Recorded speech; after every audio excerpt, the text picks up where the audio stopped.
Prasat Vihear Temple, the World Heritage Site.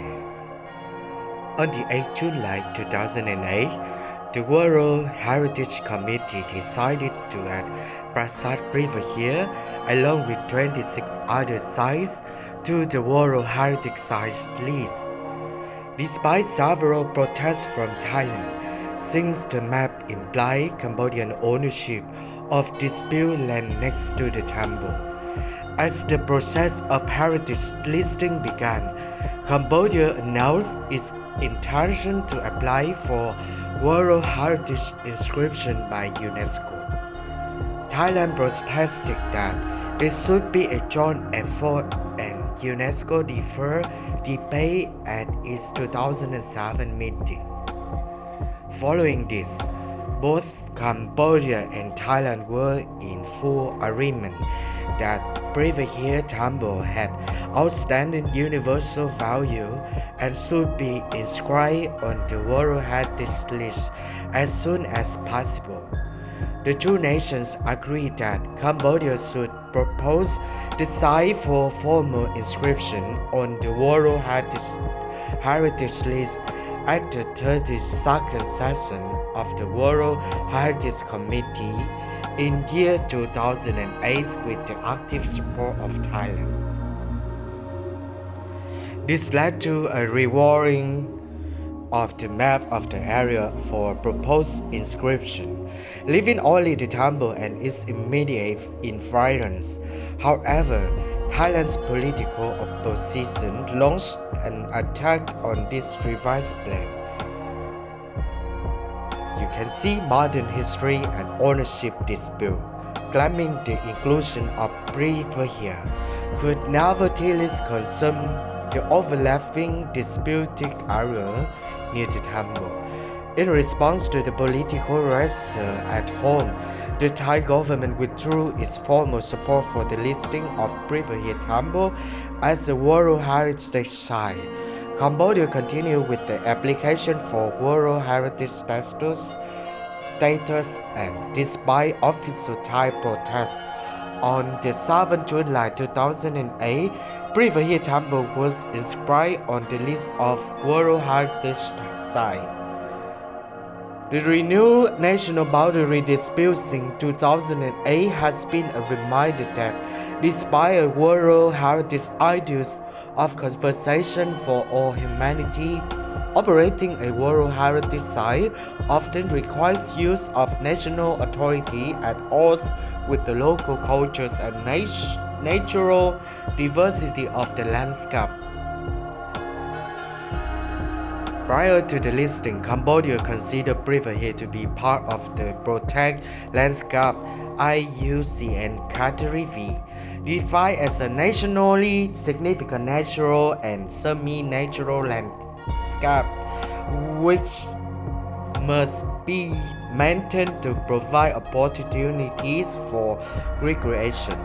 However, Category V is generally defined as land with coasts and seas as appropriate, where the interaction of people and nature over time has produced an area of distinct character with significant aesthetic, cultural, and ecological value, and often with high biological diversity.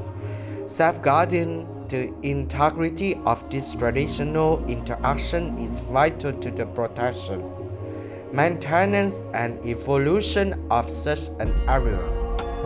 A luxury tour that Thai travelers coming on the temple sites crossing the border into Thailand issues a warning to travelers on the possibility of the rerouting of the itinerary.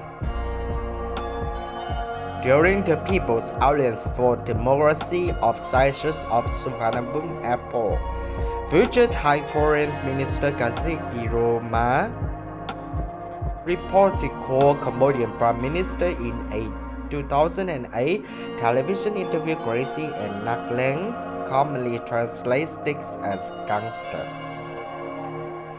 In year 1994, Thailand held a World Heritage Proposal Conference in Shishakat, in which local culture, traditional traditions were considered along with monuments such as Vihear that stimulate more nationalistic sentiments.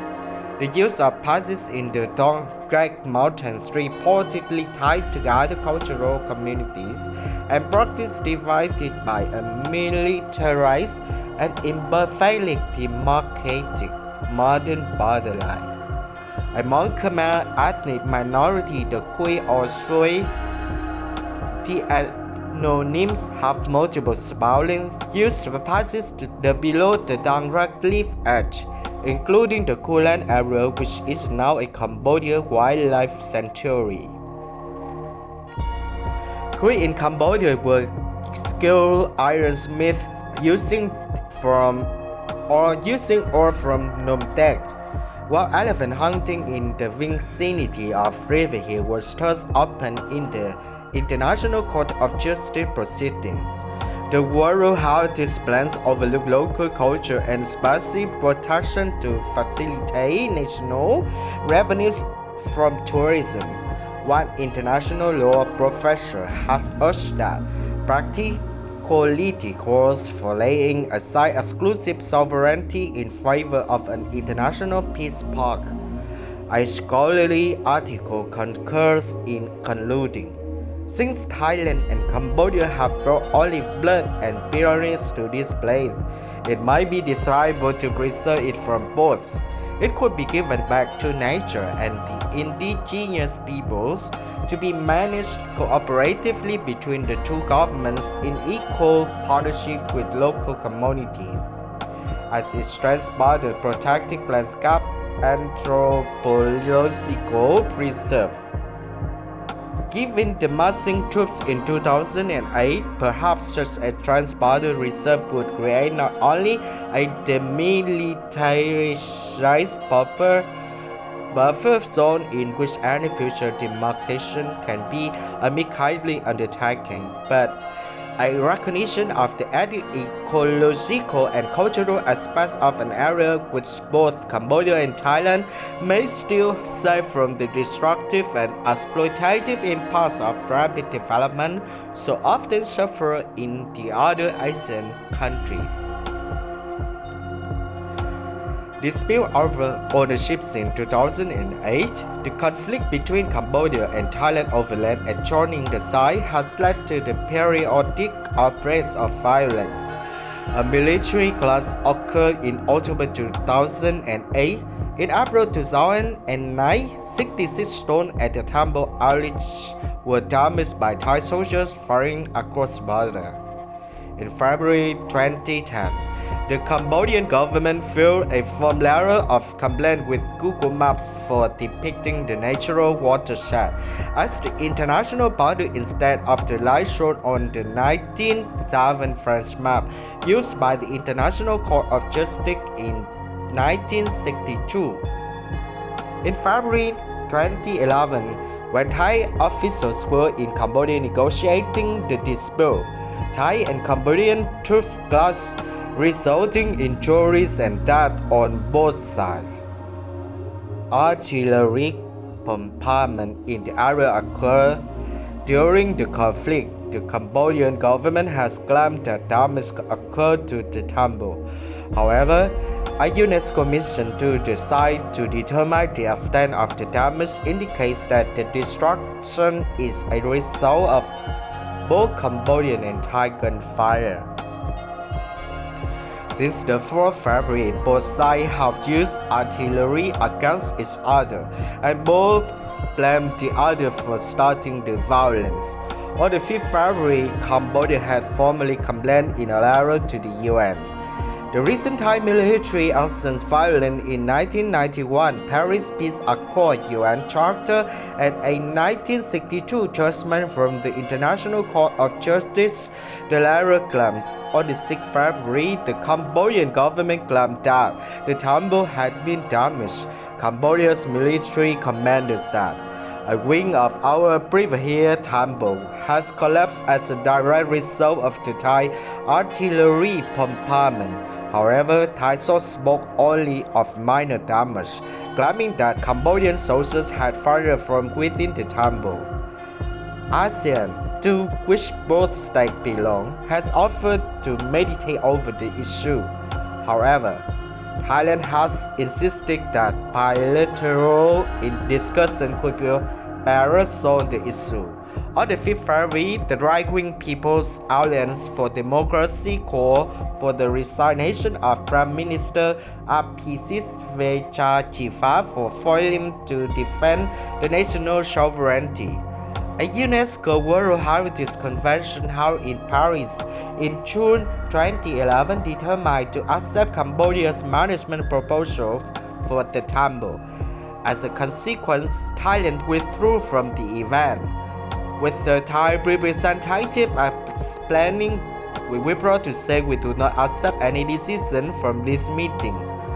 Following a February 2011 request from Cambodia for Thai military force to be ordered out of the area, Judge of the ICJ by a vote of 11 5 ordered that both countries immediately withdraw their military forces and further impose restrictions on their police forces.